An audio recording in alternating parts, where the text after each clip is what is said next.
I mean, there's only one show in town today, isn't there? And that's Ralf Rangnick, Manchester United manager, takes over today against Crystal Palace. Now, you're always managing a situation at Man United, aren't you, as manager? You're always managing a PR situation. You're always trying to put out fires before they even emerge. Now, back page of the Mail on Sunday, Joe Bernstein, it won't be a quick fix. So he's buying himself a little bit of time there. It's quite canny. You can tell this guy's been... This is before the first game. I know. Already the excuses are coming. Yeah, little exactly. time. He said, let's wait, see what happens. But he's been tuned in. I think he had an idea a while ago he might be in contention for this job. But he said, I have to be realistic. 5 years ago, our team lost 5-0 against Liverpool, and it could have been a lot more if we were honest.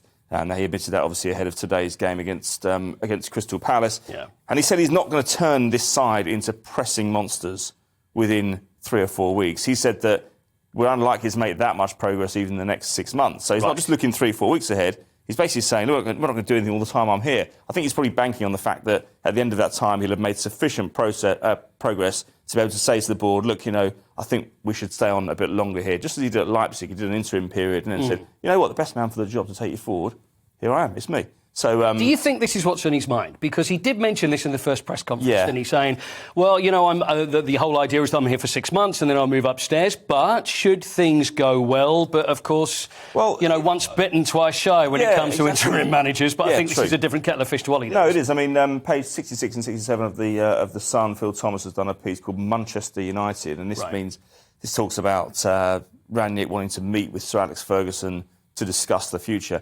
Alex Ferguson isn't somebody who thought 6 months ahead. He was somebody who thought about longevity. There's absolutely no reason. It's going to be very difficult apart from anything else, Paul. They haven't got anybody else in mind at the moment. Yeah. This guy goes and tears it up. They've almost got the same problem as they had in a way with Ole Gunnar Solskjaer. But nobody expected Ole Gunnar Solskjaer to win 15 out of his first 19 games. Nobody expected them to come from behind against PSG in the Champions League, turn things around, create that magical night in Paris with Eric Cantona there in the background and Sir Alex Ferguson, as we remember. Actually, Chelsea fans are going dewy-eyed just listening to you talk about this. Yeah, I know they are. I mean, it's 2.5 years ago. May as well be 1,000 years ago, mightn't it? But if he does well, I cannot see how he wouldn't be even in contention. He even mentioned it the other day. It's obviously been discussed as it is. But the problem as well, PR-wise, is that he's got Cristiano and Ronaldo in the dressing room. We touched on this yesterday morning, actually.